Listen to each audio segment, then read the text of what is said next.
Thank you for stopping by at the Movie Marquee. Our podcast reviews well-known movies and contains spoilers. The podcast may contain mature subject matter and mature language. Listener discretion is advised. Enjoy the show. On set. Places, everybody. And action.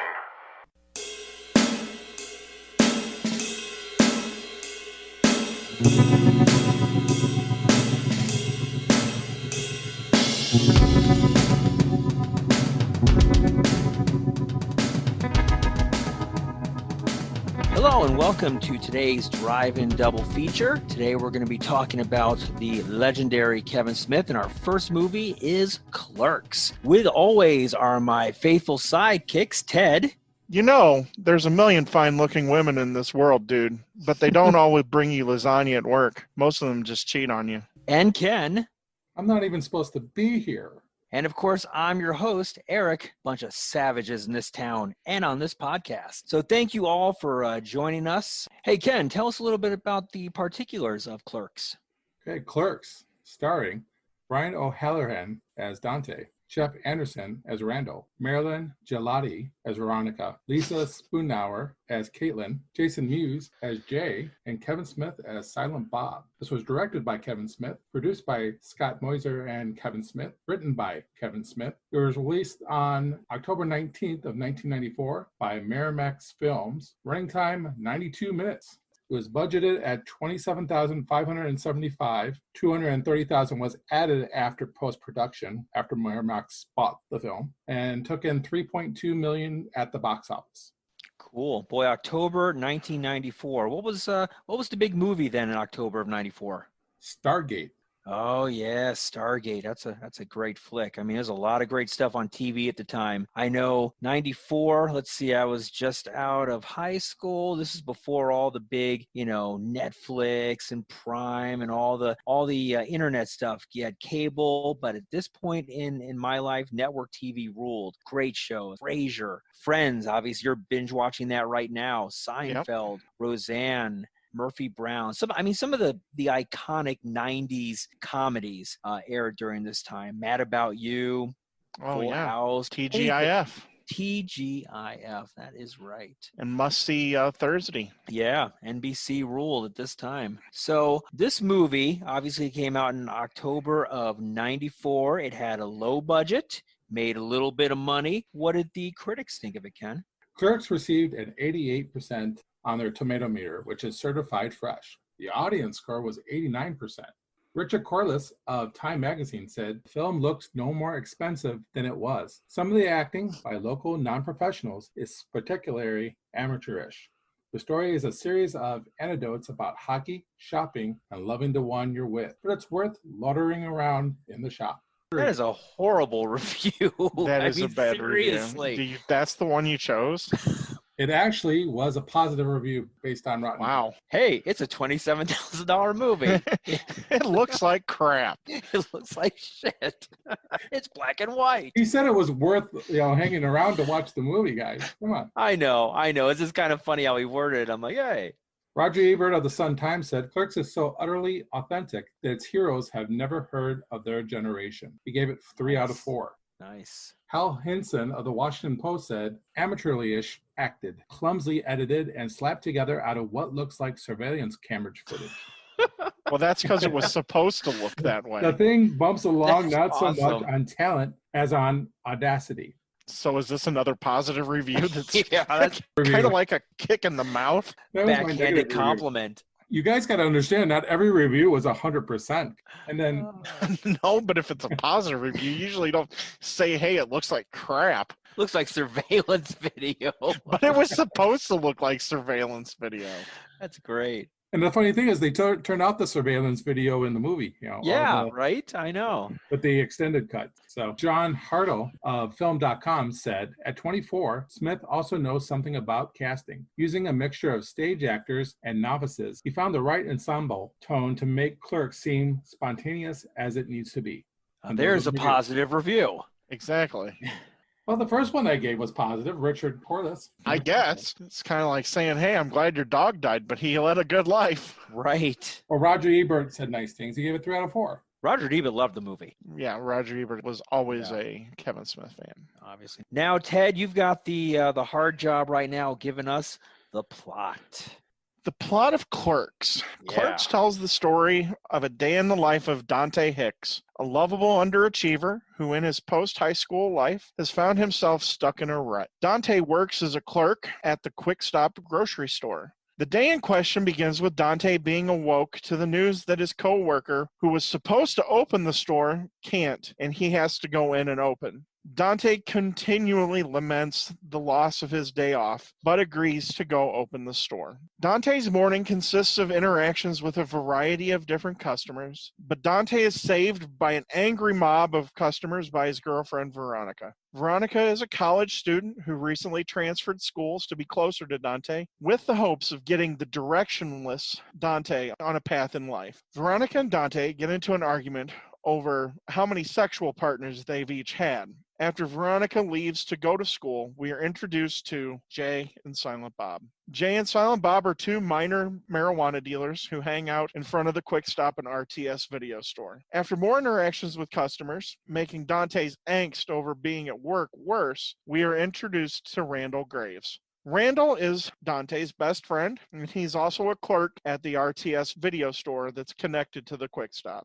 Randall, like Dante, is an underachiever that has no sense of direction in his life. He is different from Dante, though, in that he is honest with himself and others to a fault about his station in life and is happy living his life as a clerk. Randall takes a certain amount of joy in tormenting the various customers of both the Quick Stop and the video store.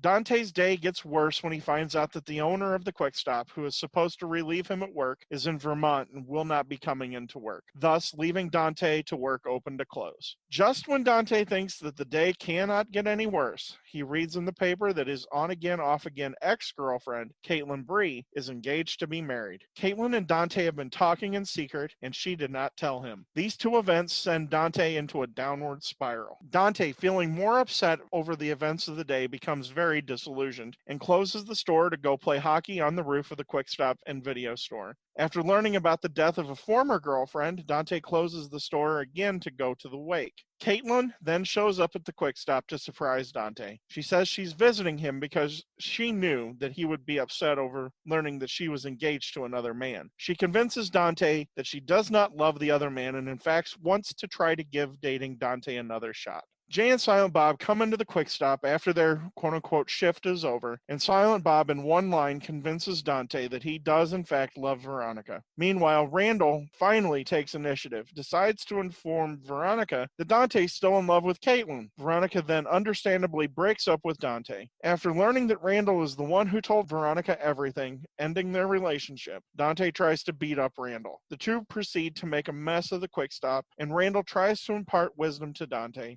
Things are never as bad as Dante makes them out to be, and that if Dante stopped complaining and lived life, he would be much happier. Dante realizes this, and the two make up, and it's finally closing time, ending the day. All right, that's a great summary and wrap up of the movie. In spite of those positive reviews that Ken went over earlier, let's talk about some of the early production of this movie. I think it has to be said, obviously, that a movie that's made on a very modest budget of $28,000 is revolutionary in today's monetary speaking, but especially in the early 90s, how he made this movie. Let's talk a little bit about that.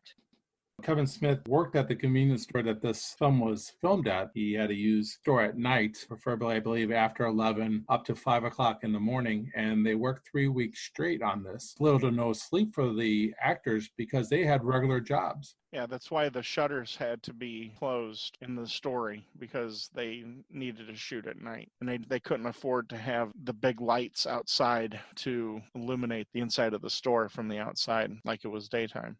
In fact, originally the story was supposed to be about what happens overnight in a convenience store. All the crazy people that would come in on an overnight shift was his first draft. Interesting. I think the draft you went with probably shows a lot of the crazy people that come in just during the day by themselves. Yeah, it really captures that aspect as only he can. The other thing about the production that they kept it on a tight budget was he chose people, of course, that were his friends, but he also chose people who were local community theater stars, essentially, like Brian O'Halloran and what's her name? Jaludi. Not that easy, is it? No. I can't think of her first name. I'm with you, man. I'm drawing a blank too. I got to go to the. Talking about Marilyn Jaludi. I would agree, Ken. I mean, using these characters, using these people that are not famous, they're locals, obviously on his budget gives it just that great local feel. And these are all friends of his. I mean, it's like just making a movie with a bunch of buddies and having a great time. And one thing he did with his friends was he wanted to write this for specific people that were his friends. And he actually had them audition for those parts, and they really didn't work out. They couldn't play themselves. It's interesting that Kevin Smith was actually going to be Randall originally in the film. That's why he wrote all the funny quotes for Randall. But Jeff Anderson was wonderful in the audition. He was up for a different part, but he was supposed to play Jay. He was supposed to play Jay, and he was so charismatic, he decided to cast him instead as Randall. The random people in the scenes are like crew members that would come in and just do a small acting bit. The producer, Scott Mosier, Willem. he plays Willem Snowball.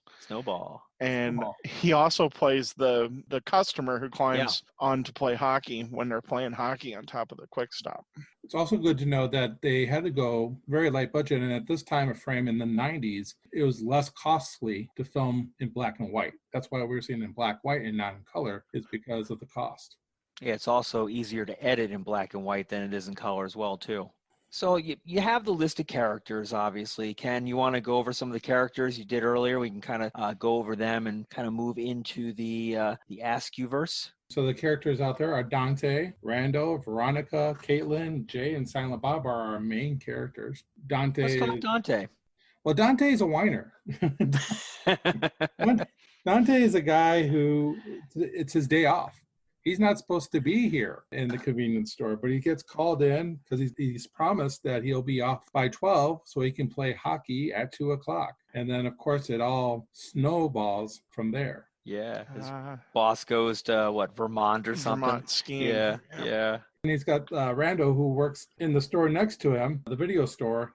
Randall is late. He doesn't care about his job. He's a slacker. I mean, really, they're both slackers. One has a different sense of responsibility than the other. They're supposed to be the stereotypical Gen X prototypes of how the baby boomers viewed Gen X. Well, the guy who returned the video, I mean, that was clear as day. That was your, greatest generation guy calling the guy slacker. Right. I think he captures in those two characters what they're supposed to look like, the worst aspects of Generation X that are out there. And I think that's what makes them funny, because they are over the top, especially Randall. I mean, yeah. Randall is what, if you've ever worked in a situation like that, Randall is who you want to be, the person that you think about being, but you know that you can never really do it.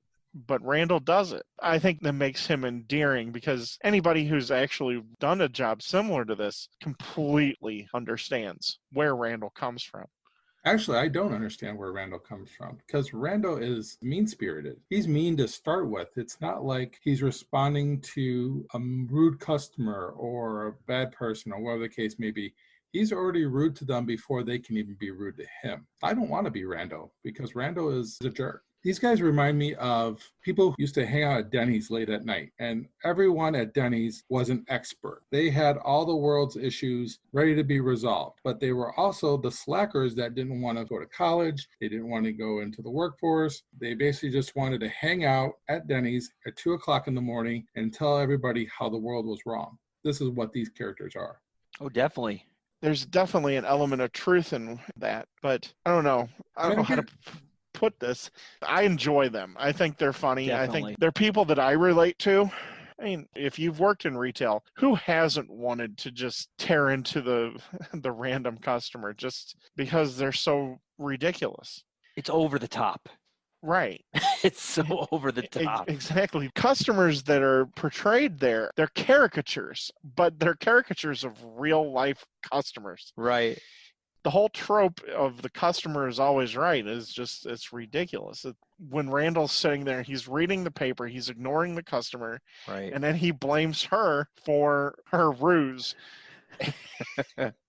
Feel better about yourself? Right. I mean, Randall is the over the top. He is like the revenge. He's what you want to do to these people if you're a retail person that you couldn't do. It's impossible to do what both of them do. I mean, when Randall's behind the desk with Dante, and he spits the water on the guy. The guy who likes the tabloid headlines. Yeah, or he's reading about the guy who cleans up stuff at the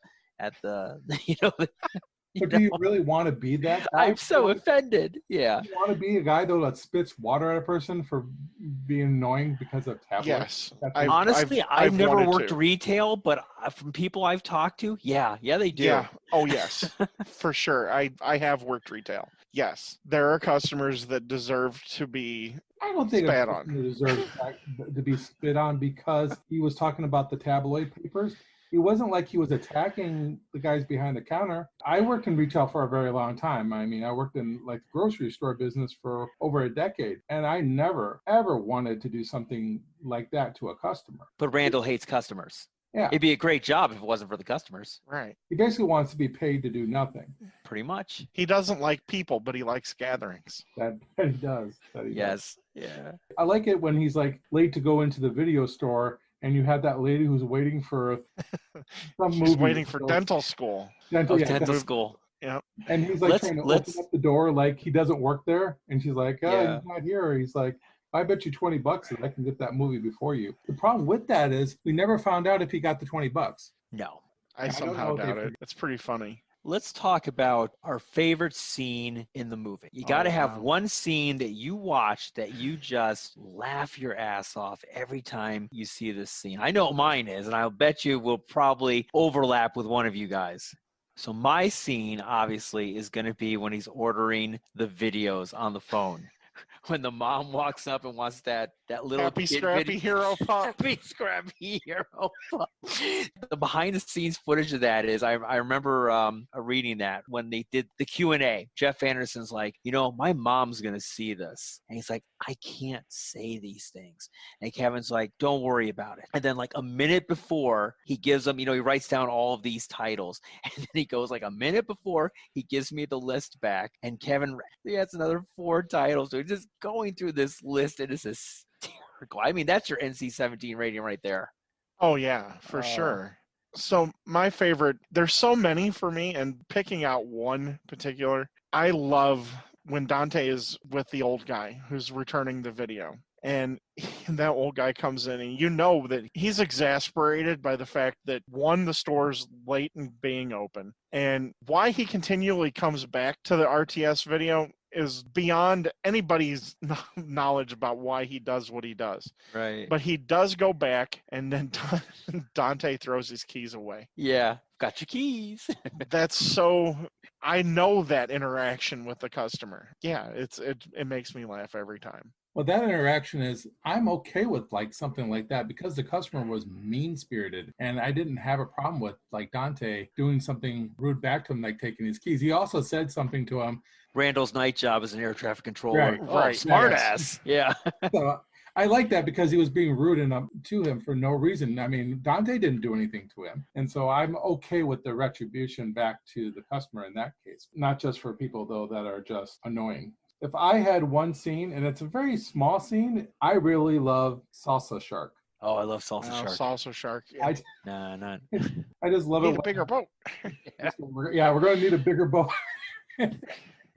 And he's got that little tortilla chip in there, and he's circling it around, and I'm just really enjoying that part a lot. It's small, but for me, that's just the highlight of the film for me. And I know there's so many other great parts, Ken. Why did you choose that one? For me, it's different from everything else that's in the movie. We can't talk about favorite scenes either without talking about the Death Star and how the independent contractor died on the second Death Star because it wasn't finished being built. And this is where I say that the dialogue is so brilliant, because a lot of those, and even having these lesser known actors, some of those interactions between Dante and Randall, they got it in one take. And there's so much back and forth. I think one of the critics who liked the film compared it almost to like David Mamet, where it's so intricate, the back and forth dialogue, that it has to be spot on, because otherwise the other person misses the cue. And it's actually just like real life talking back and forth. I absolutely love it. I think the dialogue is real life talk, but I don't think the delivery is real life talk. I feel like, unfortunately, they're reading off of a script. It feels like a dialogue read. Everybody come in and read for this part. It feels like they're reading a part. And I think this is more for the first half of the movie, especially. Maybe it's because of the limitations. Maybe it's because they are not film actors. They are theater actors, which theater acting has a different type of style, pronunciation. And then on top of that, Kevin Smith does not want you to stray away from the dialogue. And as you said, Ted, that you probably don't want to because of the writing. If you go off script, it's going to ruin probably that screen. But it feels a little stale at times. You know, it's funny, Ted, that you brought up David Mamet. David Mamet actually wrote a book in the 70s called Sexual Perversion in Chicago, which obviously turned into About Last Night, one of my favorite movies. And when I think about Last Night, I just thought about this now. You've got those scenes with Belushi and Rob Lowe where they're, going back and forth.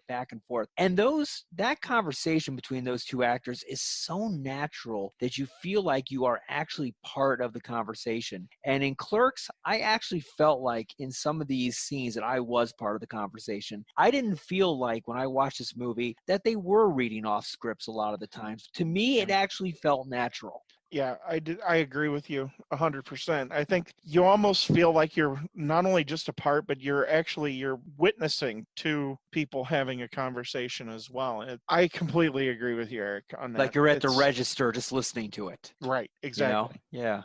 There's no natural pauses in some of their talk. For me, it's like they're reading through the whole thing instead of natural breaks. Sometimes it's not like that, but sometimes it's very much like that. But how many times are we bantering back and forth talking about something, and it's like that, where we move one to the other? Especially on a topic or a subject you're really knowledgeable about and passionate. Yeah. I credit them on how they did. There are definitely a few times in the movie. Jason Mewes' last speech at the end, where before he and Silent Bob walk out for the last time, there's definitely a couple of parts there where you can tell that he was being fed lines or he had forgotten. But Jason Mewes was drunk during that period of time, actually. And high. I mean, hardly ever sober. Drunk and high. In fact, Kevin Smith had to take that last line. That was originally for Jason, the one that he delivers to Dante. Kevin Smith took that on. Silent Bob wasn't supposed to speak at all, but Jason could not get that line out. But even with that, I think it brings a level of authenticity to the movie that makes it feel like you're there, where it's because it's not perfect. Because if it was perfect, I think it loses something in how everything fits together. Especially you're going to see that when we do move to his next movie, which is Mallrats, where everything is kind of more big time production, right.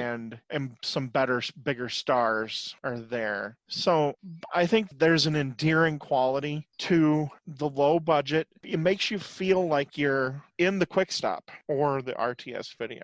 I agree to a certain extent, but a low budget film also, there is low budget quality in some aspects of this movie. I love the dialogue, but I just feel like, for me, it's not as natural as what you guys are saying. I'm kind of surprised that you guys feel that it flows naturally, the conversation. I just remember even at the beginning of the movie, they're talking behind the counter, and the conversation is just one where, especially with Randall. Well, he controls the conversation most of the time. But how Randall talks, it's kind of robotic a little bit at times. Whereas I think Brian, who plays Dante, he's a little bit more natural. He's a little bit more, talks a little bit easygoing. But when I hear Jeff Anderson do Randall, correct me if I'm wrong, I don't think he was even a serious actor at all, not even on stage.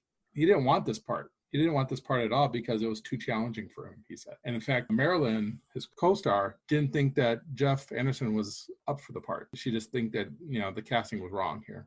I do think that's wrong because even though he's robotic, his presence and what he says is funny. You gotta love the little shimmy that he does in the movie when he presents himself. When he does the Randall. He has that robotic sarcasm that is Randall, and he's feeding off of the emotional overtones of Dante, because Dante, he doesn't fly off the handle, but he kind of loses it here and there. I'm not supposed to be here. I'm at the hockey game and all this stuff. And he just has these kind of, I don't want to say whiny fits, but they are kind of whiny fits where nothing phases Randall. Right. Nothing phases him. And I think that upsets Dante a little bit because he's like, why doesn't this phase you? It does phase Randall because Randall takes it out on his customer. In other words, Dante complains, Randall takes it out on people. I just think that's Randall's natural life. I think that's who he is. And one of the reasons that I connect with Randall is because, and this is kind of funny because I get a lot of my sense of humor and sarcasm. I got it partially from some of the movies that I watched, and I realized rewatching this over the time how much of my sarcasm comes from what Randall does. You talked about the mom and daughter scene, and she looks at him and she goes, she loves it, and he goes, obviously. Yeah. I do that constantly. It's directly from this movie. I can't help it. Randall is part of my brain. He's just always there, and I like Randall. Doesn't your characters have to have a redeeming quality? Does Randall have a redeeming quality besides ripping on customers? He's the voice of reason. When Dante finally loses everything, it's Randall who brings him back at the end. Randall made him lose everything. Randall was a very big contributor to him losing everything.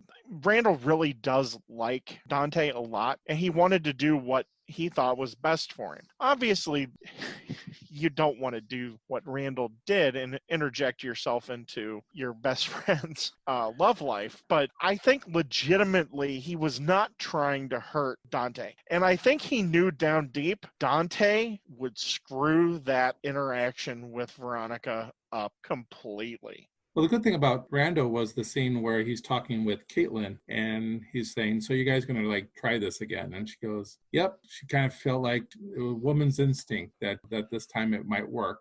He basically told her that you mess us up and kill you. Kill you. Yeah. He's protective. He's protective. And maybe that's the one thing that I like about Randall is that he does really care about Dante. But outside of Dante, I wouldn't want Randall as my friend. I would be scared to have Randall as my friend because I'm worried about what he might do. A lot of things he does in the convenience store is when Dante is working. Like when he spits the water at somebody, or he sells the cigarettes to the 4-year-old kid. He does these really bad things, and the person that gets in trouble for him is Dante. Yeah. At that age, didn't we all have that one friend who yes, and they're not my friend. Always got you in trouble, and even though you weren't a major part of it, but they always seemed to get you in trouble. So I understand that. I would want Randall as my friend because I think Randall's hilarious. But we've talked a lot about Caitlin and Veronica. So are you a Caitlin person or a Veronica person? Ooh. Combination of the two. Oh, that's a tough one. I'd go with Caitlin's looks, but Veronica's attitude. They each have redeeming qualities in themselves, but man, I'll tell you, Dante is just obsessed with one. Oh yeah, definitely. And we've all been there. How does Dante have the 12? I just don't get the way that Dante is, how he has been with 12 women up to this point, especially if he dated Caitlin for 5 years? Was it 5 years? Yeah.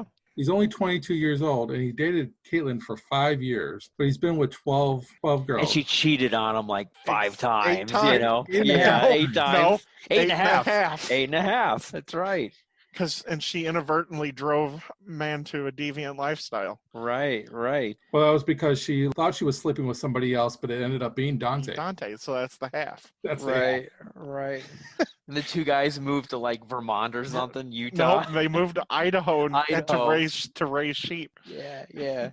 But the funny thing about Caitlin is we only hear bad things about Caitlin, but when we're introduced to Caitlin, she seems like a sweetheart. She seems like somebody that's willing to give Dante a real chance here. She doesn't come off being this, I don't know. I don't know. But she broke his heart. Yeah, I don't know. We've all been there. We've all Oh, yeah. The person Obviously, that you're hung up on. Oh, yeah. And you just can't, for whatever reason, they are mean to you or whatever. You just can't get them out of your system. And that's totally Caitlin. Who Caitlin is for Dante. Veronica truly loves him. Let's be honest. Exactly. She moved schools. Right. To come and try to get him out of his rut. She actually cares for him. And obviously, Silent Bob's line at the end says it all. Exactly. Yeah, and sums it up. She actually has real feelings for him. And it's interesting to watch Dante. He comes off as such a underachiever, slacker, and basically ne'er-do-well. But he has this psychological logic for everything that he does about his manifestations about why he needs to break up with Veronica to go with Caitlin. He's an obsessive is what he is. He completely overthinks and obsesses about everything. Goes to his story where his mom told him that instead of lifting the lid on his potty, he just pooped his pants. When faced with a decision, he doesn't know how to react. And I think that's what Randall was trying to do when he told Veronica about Dante and Caitlin. But we all had that one person, too, that you wanted so bad, but you could never really trust them. That's Caitlin in a nutshell. And everyone else sees it, but you. Exactly. Yep. Oh, yeah. And because we've had that too, where all your friends then say after you've broken up with somebody, oh, thank you for breaking up with them. They were horrible to you. At least Randall has the guts to tell Dante, dude, she is horrid to you. But it doesn't change Dante. But at least Randall has the guts to say what other people are thinking. Well, he does say it, but at the same time, though, he kind of butts out, which is kind of funny because at the end of the movie, he basically tells Veronica what's going on, but he's saying his piece, but not to the extent of you shouldn't go after her at all. He's kind of throwing it here and there, but not strongly. But I'm just saying with Caitlin, when we actually see her and how she presents herself, we don't see that person that we've been hearing about this whole time. In fact, we feel bad for her because, well, then she ends up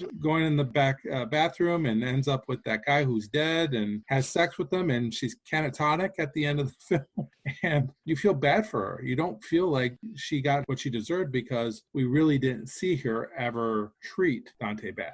It's kind of funny just watching Scott Mosier's character throughout the movie when he's playing Willem. They call him the idiot man-child, just all over the place, climbing in the ambulance. He's just everywhere. Right. It's insane. I think it's crazy that you have all these friends and they're playing all these different parts. Yeah. They're all over the place and you have to watch it because you have one guy maybe has 3 or 4 parts. He might be playing the guy with the eggs where he's trying to find that perfect carton of eggs. Oh, yeah. It's Walt Flanagan. He plays 5 different roles. Yeah, so you have him playing that. Then he also offended customer. Right. Yes. He goes up to the counter. He plays that guy who's offended by what they're talking about. And then you have Rando show him the magazine that he's looking at, and he's like running out. You can see her kidneys. Yeah.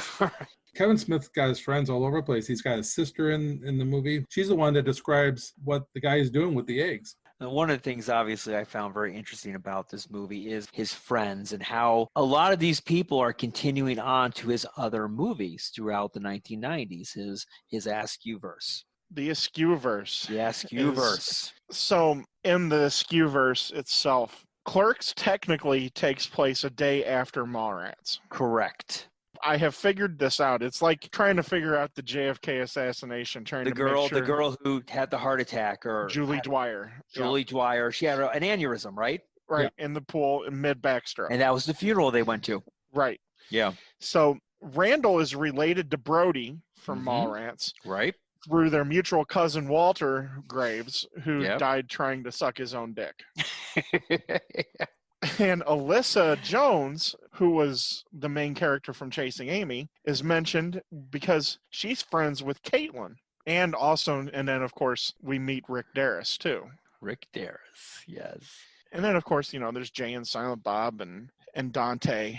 But Dante really doesn't make another appearance in the Askewverse, but Brian O'Halloran is in every Askewverse movie in some form, always a Hicks. Did not know that. Yeah.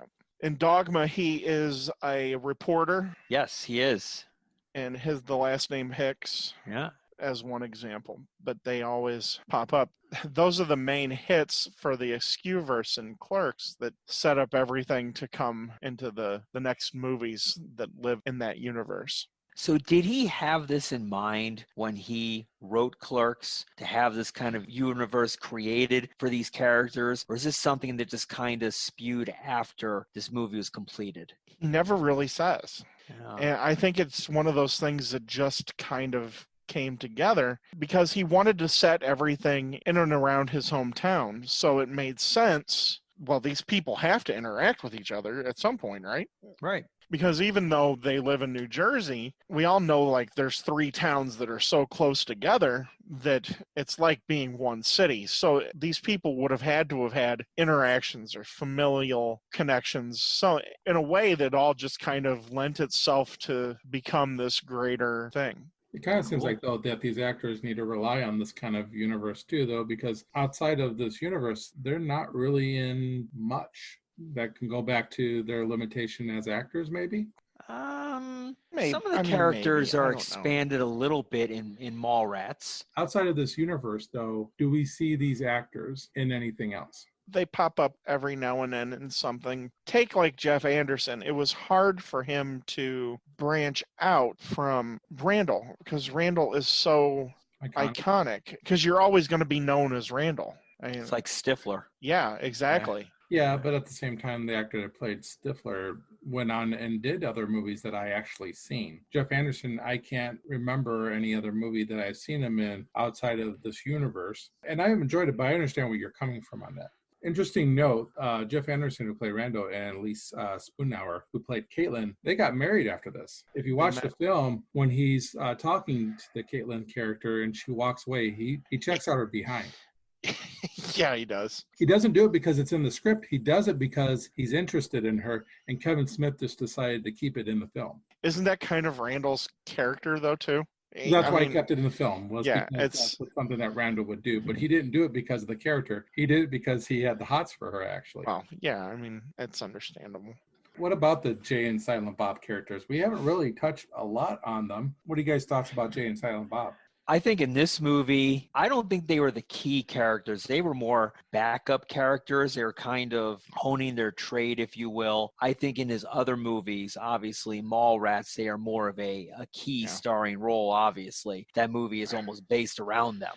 Yeah. Jay and Silent Bob, I kind of made a quasi connection. They're almost like the Greek chorus of the movie, where they have a commentary about a lot of different things that happen, but aren't really the main part of the movie. I find Jay and Silent Bob hilarious. I think Jason Mewes is funny. And it could be because I still have some juvenile humor left in me. Mm-hmm. But I think when he's on screen, it's always pretty funny. And of course, you want Silent Bob to say things so bad, right. and he never does until there's that moment that he has to say something. We'll talk about it at another time. But every time he does speak, it's always something that's relatively profound. That's true.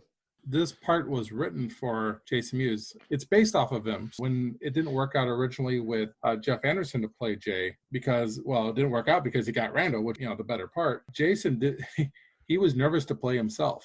They said that they had to take 2 weeks to teach him how to be himself. Exactly. The dance scene that he's doing outside, there's no cameraman behind the camera while he was dancing because he was self-conscious of himself. So they all had to leave while he was doing his thing. Fun fact. I think personally, Jason Mewes is lucky to be alive with his drug abuse and his. He's had a tough life, and I think he really does have Kevin Smith to thank for him just being alive. For sure, which is an extremely positive thing. So I had mentioned like the Greek chorus because Dante's day and his existence is supposed to kind of mimic the Divine Comedy and the 9 Levels of Hell. That's one of the reasons that they use the words to break up each interaction. Kevin's also said that that's how Dante got his name. I've always thought that that's an interesting... That is interesting. It's an interesting way to look at the movie, too, because Dante does descend into his day continually gets worse, and he causes his lamentations of, I'm not even supposed to be here today. It all culminates with a girl that he's supposed to try to make a future with having sex with a dead guy. And it's kind of his fault that the guy's dead. It's one of those things that I find amusing. And I think that's part of why I've come to watch it with a different eyes. As I think about that and look at the different stages of how everything is, it makes it more interesting, in my opinion. I don't know about you guys. That's interesting you bring that up. I've never really thought of watching it that way, but you're right. His day just gets progressively worse and just culminates to where he just loses it. He snaps. Well, he snaps because there's a glimmer of hope. He believes that he's going to be with Caitlin. He even tells Randall why he's not upset at him for causing him that $500 fine. Right. He's happy. Caitlin's going to take him back and they're going to be a couple. And then all that changes with the dead guy. And the funny thing about the dead guy, I love the fact that just before they reel him out, they have the sheet over him and he still has his heart on.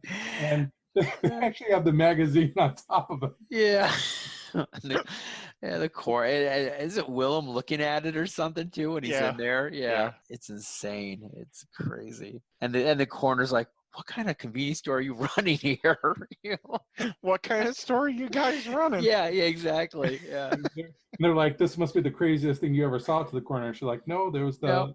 The guy sucked his own dick. He's just trying to suck his own dick. And did you notice when she says that, Randall like moves away and he goes the other way? Yeah. Yeah. But we haven't also talked about the fact that these two, that Randall and Dante, they go to a funeral home and they knock over the corpse. Knocks over the corpse. That's just a little insight as to the type of people that we're dealing with. They're so self-obsessed that you can only imagine what Randall did to knock over the coffin. From what I heard, it was a scene that was supposed to be he tosses the keys to Randall and he tries to catch him, but then he falls on top of the casket. Right. The less I know about that is better, because everything that's in my imagination is even better, because I could totally see Randall just leaning on the casket just to talk to somebody that he had not seen in a while. It's funny, and it's that particular scene that led one of the things that led me to the movie, because my friend that I had class with, he's like, they knock over a casket. You had me at that. I had to see the movie at that point. I think it is kind of weird, though. They knock over the casket. Then you have, I don't know if they're family members, there's 3 people that are out there that are mad at them, chasing them, or whatever the case may be. In fact, one of the actors was actually a male actor in drag, pretending to be a woman. But then they get back and it's like late at night. And this place was, only a half an hour away? Something like that, yeah. Yeah. There's some really weird continuity issues with this movie a little bit, but signs keep disappearing and popping back up. Yeah, you have People magazines changing, TV guides changing. Because it was an active convenience store. Kevin Smith had to work during the day at the convenience store, and then they had to do all these different things to it. They had to change things up. They had to unplug the freezers and stuff like that. But again, $28,000 movie, you're not going to have perfection here. You don't want perfection. And you don't. But even the big budget movies goof up with all that stuff as well. Given the $28,000 budget, I think this is a very good movie, given that budget. With help from his friends, they even said if this never became anything, they could at least be proud of what they did. I think they'd definitely be proud of what they did. I mean, they created a social phenomenon. I mean, after this, Jay and Silent Bob had spots on MTV. That's the level of heights that Kevin Smith rose to so fast with this movie, to be able to direct these little spots that aired on MTV, which at the time, MTV was still hot. MTV still showed music videos. It created a cultural phenomenon. Well, how about his little scene flying car on The Tonight Show? Yeah, this movie, it just morphed into a phenomenon. I think that's pretty impressive for a movie that never made it to more than 50 screens at its height. A movie nowadays debuts on over 1,000 screens, and it was never on more than 50 at a time.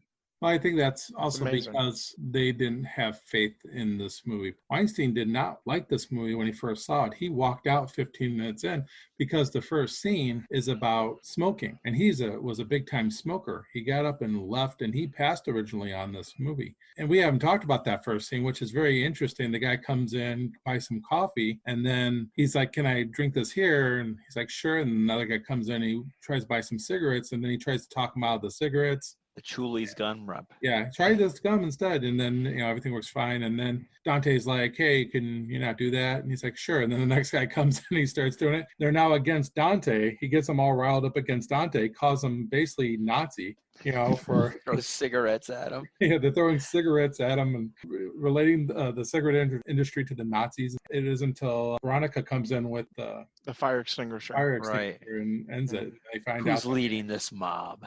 Harvey didn't like that scene and walked out after that scene.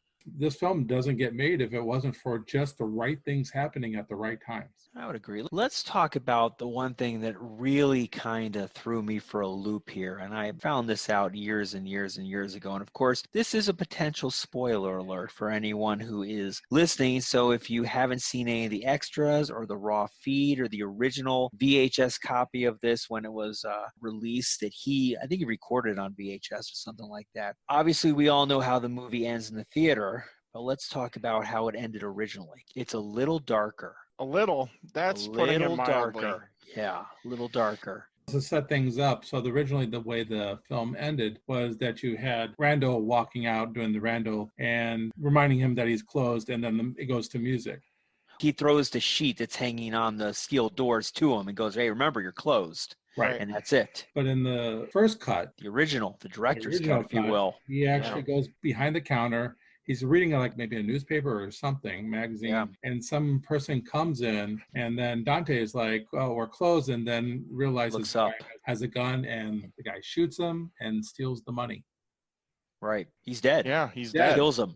And then Kevin Smith comes in later and gets a pack of cigarettes, because there's nobody behind the counter. Right. He's got no beard. He's got like a ponytail or something. Different look to him. Yeah. That's a totally different ending. I mean, it's extremely dark. And when I first saw that deleted scene, it changed my opinion of the whole movie. It did. Exactly. You talk about the divine comedy, it turns into a tragedy. Yeah. We just went from a comedy right into a tragedy, and you feel heartbroken at that point. I'm very glad that they changed that, because I don't know if I would have still loved the movie as much if that was still the ending. What I would have done with that ending, if they would have kept that ending, was actually had Dante say, "I wasn't supposed to be here today." I think that would have summed up the whole movie. And the only other reason why I would have kept that scene was then we wouldn't have Clerks 2, because Clerks 2 is horrid. Yeah, it's not even the same movie. You didn't even have to call it Clerks 2.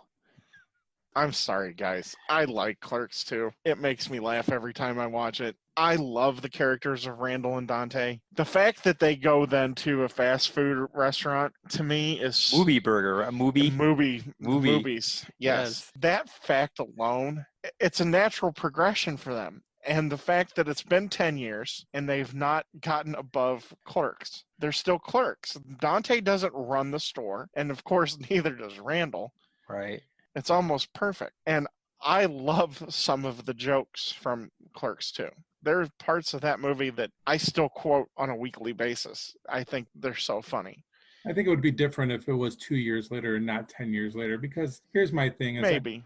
I feel like these two characters, after all they said towards the end of that movie, should have grown up. And to me, in Clerks 2, they're even worse than they were when they were Clerks. I think they're almost funnier at some points. I know Clerks 2 is not for everybody, but it hit me and I laugh. I can't help it.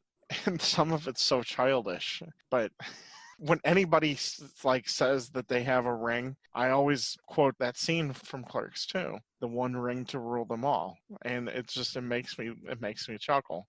I guess so. I mean, if Clerks and Good Booger went together. Oh, come on that's now. Not even fair.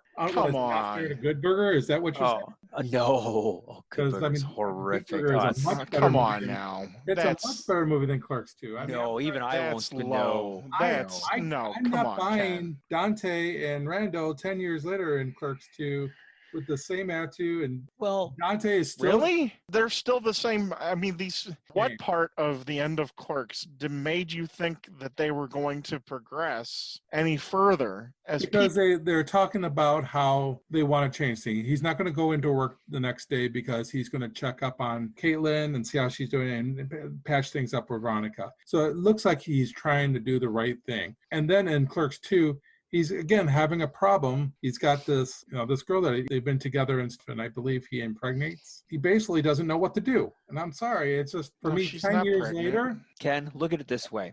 All right. Clerks 2, if you didn't know Clerks 1 existed, it could be its own movie. Yeah. It could be Exactly. just Clerks, and you could start out with just that. I'm not going to compare it to it being its own movie because it's not its own movie. But you're comparing it to Whataburger. A good burger, yeah. Come on now. That's low.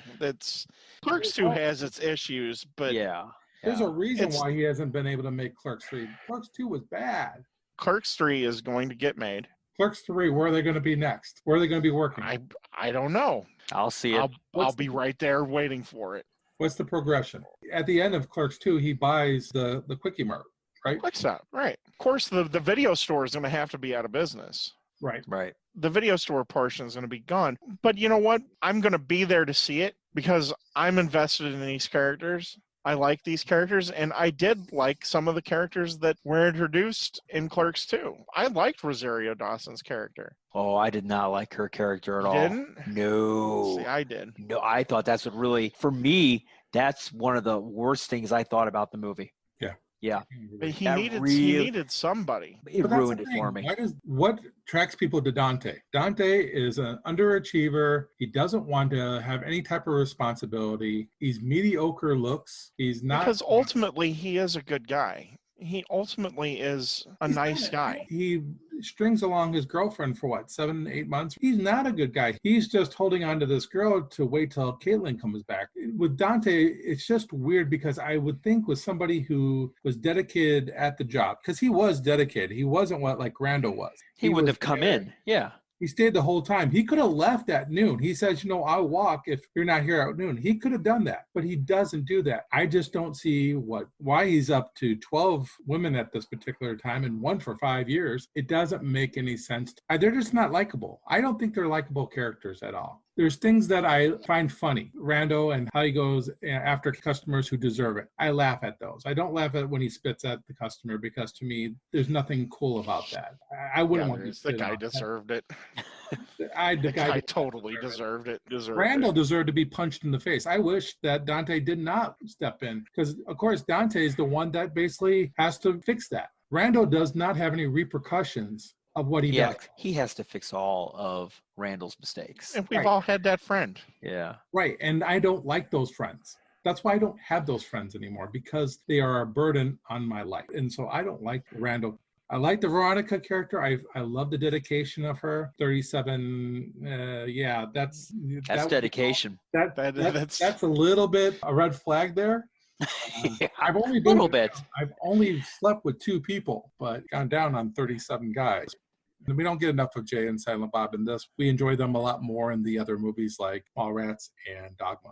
Yeah. One of the things, though, that is endearing about Randall is he knows who he is, and he's fine with being him. Good for him. I could care less. Randall to me I don't want to be Randall. Randall is going to be a jerk the rest of his life, is how I'm looking at it. Will Randall ever grow up and become a man? In my opinion, probably not. We'll see in Clerks 3, I guess, if that ever gets off the ground. Well, there's a script out there. He's said it's done, just like there's Revenge of the Mallrats. Mallrats too. Mhm. Electric Boogaloo. Yeah. Where half the stores are closed. Yeah, right.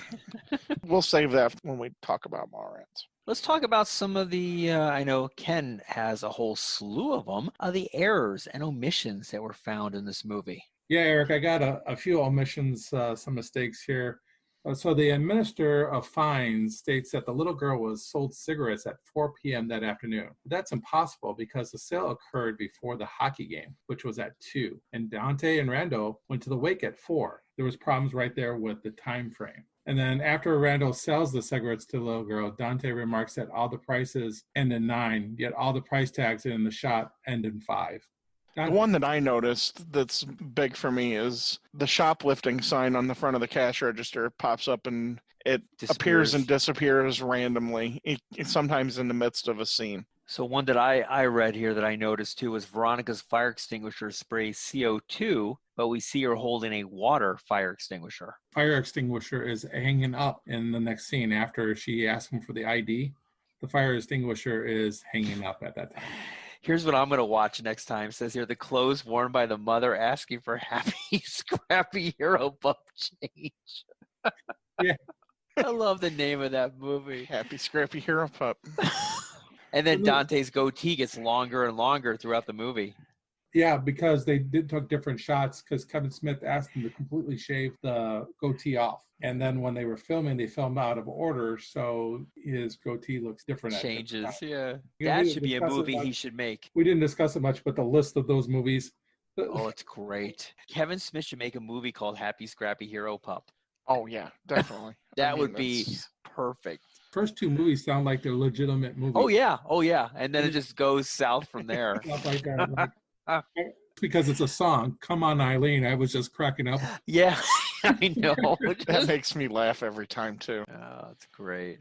Well, one of the interesting things about this movie is this is one of the first times, and I think could be possibly the only time, the MPAA, the ratings organization, gave a movie an NC-17 rating with no violence, no nudity, just dialogue. Yeah. There were no cuts made, but they did file a grievance, and Alan Dershowitz, the famous lawyer, actually took the case, and the MPAA moved it down and gave them an R rating. And the interesting thing about that is Dershowitz, in this time frame, 1994, he's still with the OJ case. He's big on the side of OJ at the time frame. Same thing. Yeah. He's part of the Dream Team. Dream Team, yeah. This is adult humor. This is Richard Pryor, George Carlin, Eddie Fox. Murphy. Yeah. Oh, yeah. And I like that about this because if you're hanging out with your guys, I said this before, and you're just shooting the breeze, this is how people talk. And I think that's one of the things that leads it to be endearing. And to change that would take a lot from the movie. So I'm glad they ended up with the R rating. I would correct you in saying that there was violence. I mean, you had that wonderful fight scene. I was really, really pathetic. I wish they would have just not even done that. Maybe take a couple of punches or something like that. But to be honest with you, it was kind of... But neither one of their hearts were really into hurting the other guy. So... Right.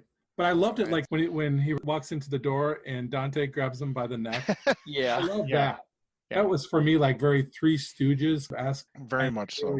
I just felt like it was a waste of film shooting that fight scene. It really showed how these guys have like no physical ability at all to fight. It's all words with these guys. Yeah. Okay, well, we've come to the end here. Let's talk about what we think of the movie. Ken, what do you give this bad boy? Oh, what do I give this bad boy? I think the word bad? No, I'm just kidding. As far as this movie goes, I'm going to give this movie a C+. I like certain aspects of this movie, but I always tell everybody that I need to be engaged with the particular character. I got to see myself in that character or want to be that character. And I'm different from Ted in this aspect. I don't want to be either one of these two characters. I don't think they're likable. These characters remind me a little bit, and I like Seinfeld, but remind me of characters who are just all about themselves. What happens to me, and how people affect me. Even though there's a part of me that resides inside myself like that, it's not to the extent of these guys. And I know they take it to the extreme with these two, but by taking it to the extreme with these two makes me not like these characters. In the original shot where Dante gets killed at the end, I'm okay with Dante getting killed at the end because I'm not invested. I don't care what happens to these two characters because they haven't given me a reason to care about them. Good effort by Kevin Smith as far as dialogue. I love the dialogue. What he did with $28,000 is amazing. You know, low budget gets sometimes low grades. Hate to say it. Wow. Okay. Well, I will go with my rating here. Ted made an interesting point here. That original ending with Dante getting shot completely changes the movie for me. This goes from just a happy jackass buddy comedy movie, just nothing but laughs and fart jokes, if you will. A happy scrappy hero pup? Happy scrappy hero pup to this serious, they killed him off. I'm like, it just completely changes the movie for me. I was engulfed in the character. So when Dante was killed, it changed my whole perception of the movie. I really took it hard. Like Ted said, it's like, whoa, it just changed everything in this movie for you. I did feel emotionally attached to these characters. Clerks for me is my third favorite Kevin Smith movie. My first being Mallrats, followed closely by Dogma, and then comes in the Clerks. That being said, being number 3, I give this movie an A. So that tells you how much I love Mallrats and Dogma. I don't give it an A plus because there are a few scenes in there where you're kind of like, okay. It doesn't have that complete perfect flow of a great movie, but I still think based on the amount of money he spent, the characters he used, the people he used, his friends, people with very little acting experience, I felt the movie flowed beautifully. I give it an A. Ted? My letter grade for this movie, based off of what I've said throughout the course of the podcast, my letter grade is an A. The way I look at this movie and my final opinion of this movie is I enjoy this movie. I enjoy it a lot. It makes me laugh. I kind of have a sarcastic bent to me and my humor. I'd never get offended by anything. This is right up my alley. The whole movie is right up my alley. I love a lot of things about this movie. And it has to be an A for me because the things that I don't necessarily care for, which are so small, there's no way they can outweigh the amount of fun that I have with the movie. And we didn't even talk about Olaf and the Berserker. That just a random character that's stuck in there, but it's funny. It's a funny anecdote.